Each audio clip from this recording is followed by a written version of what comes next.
Episode 3, The War of the Titans. Hi, I'm Maya. In the last episode, Zeus returned from hiding. With the help of Metis, he forced Cronus to release the 5 children he had swallowed: Hestia, Demeter, Hera, Hades, and Poseidon. For the first time, the 6 siblings stood together, but Cronus was still king, and he had no intention of giving up his throne. The age of peace was over. A war was coming, a war between the old gods and the new. It would become known as the Titanomachy, the War of the Titans. Cronus summoned the Titans who remained loyal to him, ancient beings who had ruled the universe long before Zeus was born. Among them was Atlas, powerful, unbreakable, a warrior strong enough to challenge the heavens themselves. The Titans gathered around Mount Othrys, their great stronghold. From there, Cronus prepared to defend the world he had ruled for generations. Zeus and his siblings claimed Mount Olympus. It rose high above the land, its peak hidden among the clouds. There, the young gods prepared for war, but they faced a terrible truth. Cronus and the Titans were older, stronger, and far more experienced. Zeus had freed his siblings, but freedom alone could not defeat the rulers of the old world. The war began. The sky shook with the clash of immortal powers. Mountains trembled, the seas rose, the earth itself seemed to cry out beneath the feet of the gods. Day after day, the Olympians fought, and day after day, the Titans pushed back. Neither side could claim victory. 1 year passed, then another and another. The war continued for 10 long years, 10 years of thunder, fire, storms, and destruction. The Titans attacked from Mount Othrys. The Olympians answered from Mount Olympus. But still, the war remained equal. No side could defeat the other. Zeus began to understand that strength alone would not be enough. If the Olympians continued to fight as they were, the war might never end. They needed allies, not ordinary soldiers, not minor gods. They needed beings powerful enough to change the balance of the entire war. Then Gaia, the ancient Earth Mother, gave Zeus a warning. The Olympians would never defeat the Titans without the help of those imprisoned in Tartarus, the Cyclopes, and the 100-handed ones. Long ago, Uranus had feared these children, the Cyclopes. Brontes, Sterops, and Arges each possessed a single great eye, and each held the power to create weapons unlike anything the universe had ever known. Beside them were the 100-handed ones, Cottus, Briareus, and Gyges, gigantic beings with 50 heads and 100 powerful arms. Their strength was beyond imagination, but because Uranus feared them, he cast them into Tartarus, and even after Cronus defeated Uranus, he refused to free them. The son who promised liberation had left his own brothers in chains. Tartarus lay far beneath the earth, deeper than the kingdom of Hades, a place of darkness where even gods could feel fear. The prisoners were guarded by Campi, a terrifying creature who served Cronus.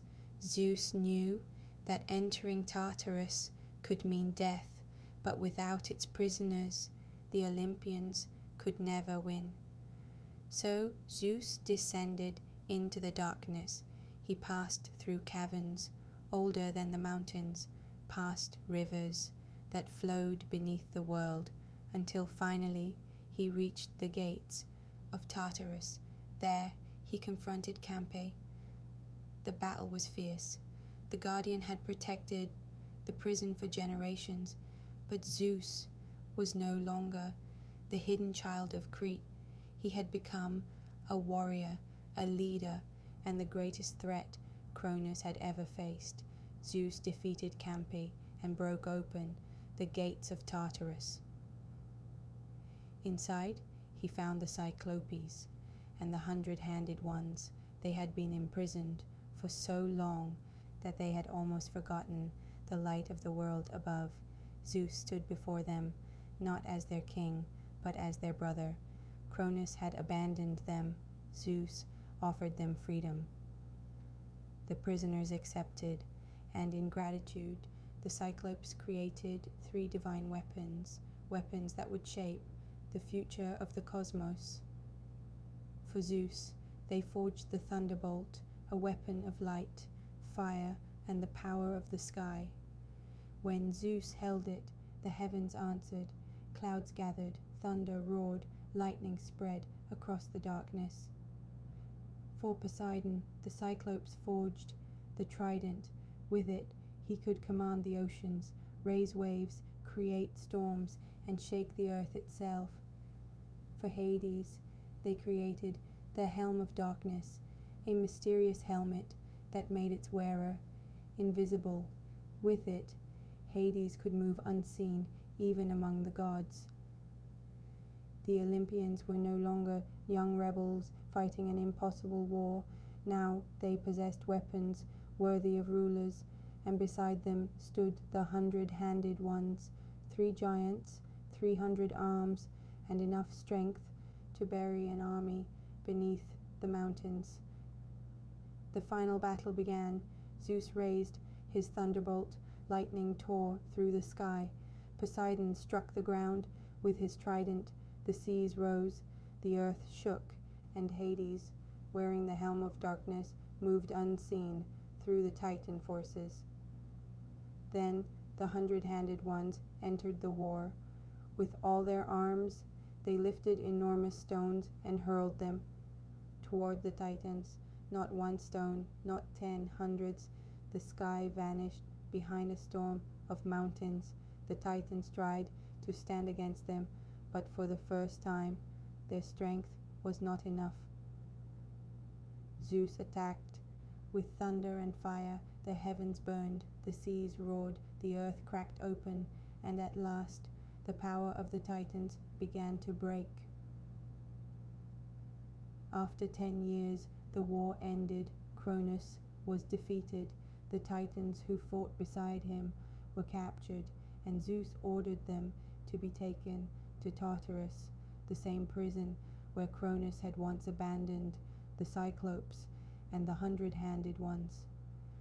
The 100-handed ones became the new guardians of Tartarus. No Titan imprisoned there would ever escape without facing them, but one punishment was different from all the others. Atlas, the great warrior who had led the Titans against Zeus, was not sent into the darkness. Instead, he was taken to the edge of the world. There, Zeus gave him an eternal burden.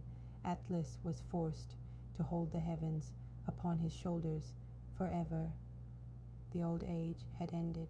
Cronus was no longer king of the cosmos. The Titans had fallen, and the children he had once tried to erase now stood victorious. But winning the war was only the beginning. The universe still needed rulers. The sky, the sea, and the world beneath the earth, the 3 brothers, Zeus, Poseidon, and Hades, would soon divide the cosmos between them, but the world they had won was not yet safe. Other enemies were already waiting, and Gaia herself would not remain their ally forever. And that brings us to the end of episode 3. In the next episode, Zeus, Poseidon, and Hades will divide the universe. One will rule the sky, one will command the sea, and one will become king of the underworld. If you enjoyed this story, follow the channel and join me for the next chapter. Until next time, goodbye.